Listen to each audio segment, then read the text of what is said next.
acara yang sangat positif bagi kami masyarakat Batia, dalam hal bisa memberi peluang kepada masyarakat Batia untuk memberi saran ataupun menanyakan hal-hal yang memang berkaitan dengan di bawah dari Polsek.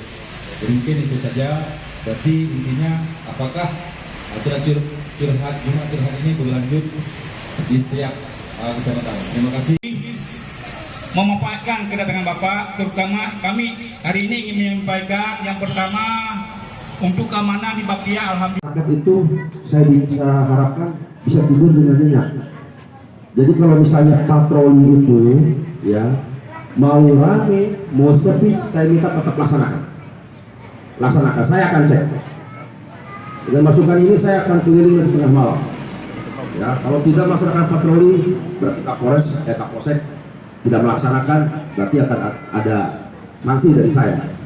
Ya, terus terang Pak, saya kalau ke anak buah tegas semua Pak, kalau misalnya tidak melaksanakan.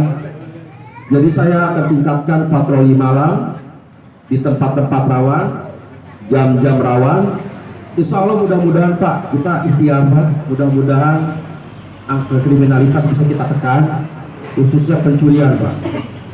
Dan juga saya akan menghimbau kepada bapak-bapak semua, khususnya para kepala desa di sini Pak Kecik, minta tolong dengan sangat dan dengan hormat, mulai hari ini saya minta tolong diaktifkan kembali pos